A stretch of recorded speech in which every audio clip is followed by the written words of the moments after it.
여러분, 혹시 그거 아세요? 우리가 아침에 눈을 뜨는 그 순간부터 사실은 스스로에게 아주 정교한 거짓말을 하기 시작한다는 거요. 이건 뭐 단순한 속임수 같은 게 아니고요. 우리가 거의 의식조차 못하는 사이에 벌어지는 아주 고도로 발달된 정신적 체조, 바로 자기 기만입니다. 바로 이 문장이 핵심을 찌르죠. 우리가 스스로를 납득시키려고 하는 그 머릿속 활동들이요. 그냥 대충 하는 거짓말이 아니라는 겁니다. 이건 뭐랄까, 올림픽 챔피언조차 보고 감탄할 만한 그런 엄청난 정신적 고개에 가깝다는 거죠. 아니, 대체 이런 일이 우리 머릿속에서 어떻게 벌어지는 걸까요? 그 비밀을 파헤친 사람이 있습니다. 바로 심리학자 리언 페스팅거인데요. 그는 인지부조화라는 개념을 통해서 우리의 믿음과 실제 행동이 서로 충돌할 때 우리 뇌 속에서 어떤 마법 같은 일이 벌어지는지를 아주 명쾌하게 설명해냈습니다. 1957년에 페스팅거가 아주 간단하면서도 기가 막힌 실험 하나를 설계했어요. 자, 상상해보세요. 먼저 학생들한테 1시간 동안 정말 지루하게 짝이 없는 일을 시켜요. 뭐 나무못을 계속 돌린다거나 하는 그런 일이요. 그리고 나서 다음 참가자한테 가서 방금 한 일이 엄청 재밌었다고 거짓말을 좀 해달라고 부탁하죠. 바로 여기서 이 실험의 천재성이 드러납니다. 거짓말의 대가로 한 그룹한테는 꽤 큰 돈인 $20를 주고 다른 그룹한테는 고작 $1만 준 거죠. 결과는요, 정말 충격적이었습니다. $20를 받은 그룹은 아주 간단했어요. 뭐 돈 받았으니까 거짓말했지 하면서 그 일이 여전히 지루했다고 솔직하게 말했죠. 근데 진짜 놀라운 건 바로 $1를 받은 그룹이었어요. 고작 $1 때문에 내가 거짓말쟁이가 됐다는 이 불편한 느낌, 이걸 견딜 수가 없었던 거예요. 그래서 이 사람들의 뇌가 놀라운 마술을 부립니다. 바로 현실 자체를 바꿔버리는 거죠. 근데 생각해보니까 그 일 은근히 재밌었던 것 같아. 이렇게 스스로를 설득하기 시작한 겁니다.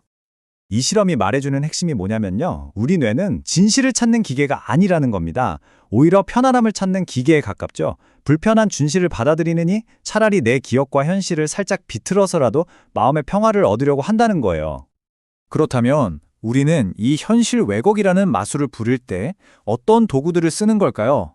자, 지금부터 우리가 매일, 그것도 거의 무의식적으로 사용하고 있는 자기 기만의 도구 상자를 한번 열어보겠습니다. 이 도구 상자 안에는 아주 핵심적인 3가지 도구가 들어 있습니다. 바로 합리화, 투사, 그리고 부정. 이 3가지가 바로 우리가 보고 느끼는 현실을 설계하고 만들어내는 보이지 않는 건축가 같은 녀석들이죠. 첫 번째 도구, 합리화입니다. 이건 마치 우리 마음속에 있는 개인 홍보팀 같아요. 내가 어떤 행동을 하던 그럴듯한 이유와 스토리를 만들어서 포장해 주는 거죠. 예를 들면 다이어트 중에 야식을 먹고 나서는 오늘 너무 스트레스 받았으니까 이 정도는 괜찮아. 이건 보상이야. 라고 생각하는 것처럼요. 두 번째는 투사입니다. 이건 뭐냐면요. 내 안에 있는 좀 불편한 감정 있잖아요. 그걸 인정하기 싫으니까 마치 거울처럼 다른 사람한테 비춰서 저 사람이 저런가 봐 라고 생각하는 기술이에요. 내가 사실은 누군가를 질투하고 있는데 저 사람이 나를 시기하는 것 같아 라고 느끼는 게 바로 이 투사인 거죠. 마지막으로 가장 강력하고 무딘 도구, 바로 부정입니다. 합리화나 투사는 현실을 살짝 비트는 정도라면 부정은 불편한 현실 자체를 그냥 통째로 삭제해버리는 거예요. 명백한 증거가 눈앞에 있어도 아니, 그런 일은 없었어 라고 스스로 믿어버리는 거죠. 자, 지금까지는 한 사람의 마음속을 들여다봤는데요. 근데 만약에 이 도구들을 한 사람이 아니라 사회 전체가 수많은 사람들이 동시에 쓰기 시작하면 어떻게 될까요? 개인의 작은 합리화들이 모여서 어떻게 거대한 국가적 위기로 번지는지 그 무서운 힘을 한번 들여다보겠습니다. 워터게이트 스캔들이야말로 이 합리화의 교과서라고 할 수 있죠. 처음엔 국가 안보를 위한 어쩔 수 없는 일이었다는 작은 합리화로 시작했을 겁니다. 하지만 그 작은 거짓말을 덮으려고 더 큰 거짓말을 하고 또 그걸 덮으려고 더더욱 큰 거짓말을 하면서 결국 이 합리화의 연쇄 반응이 한 나라의 대통령을 끌어내리게 된 거죠. 근데 진짜 놀라운 건 이 집단적 합리화의 힘이에요. 온갖 충격적인 증언들이 쏟아져 나온 후에도 미국인의 31%, 거의 3명 중 1명은 여전히 닉슨을 지지했다는 겁니다. 아니, 이게 말이 되나요? 왜 그랬을까요? 닉슨이 틀렸다고 인정하는 순간 그를 지지했던 내 자신의 신념과 판단이 틀렸다는 걸 인정해야 했기 때문이죠. 사람들은 불편한 진실을 받아들이는 것보다 자신의 정체성을 보호하는 편안한 길을 택했던 겁니다. 그리고 이 한마디, 닉슨의 이 상징적인 말은 자기 기만의 정점을 보여줍니다. 물론 대중을 속이려는 의도도 있었겠지만 아마 닉슨은 스스로를 완벽하게 속이고 있었을 가능성이 높아요. 그의 머릿속 이야기 속에서 그는 범죄자가 아니었던 거죠. 나라를 구하기 위해 어쩔 수 없는 선택을 해야만 했던 비혼의 애국자였을 겁니다. 자, 그럼 이제 이 거창한 역사 얘기에서 다시 우리들 얘기로 한번 돌아와 볼까요?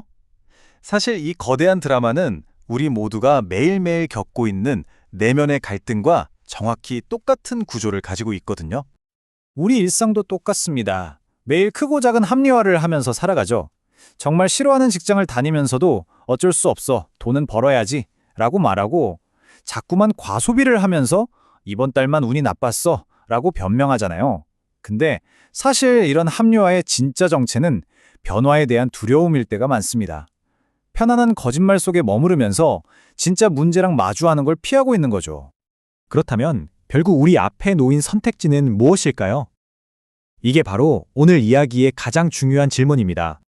결국 우리가 매일 매 순간 마주하는 선택은 이 두 가지로 요약됩니다. 조금 불편하더라도 진실을 마주하고 한 걸음 나아갈 것인가?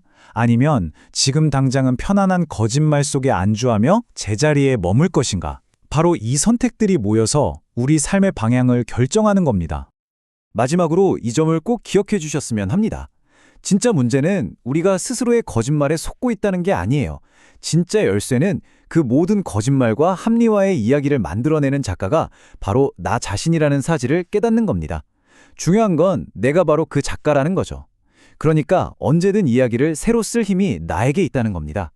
자, 지금부터 여러분은 여러분의 삶에 대해 어떤 이야기를 써내려가시겠습니까?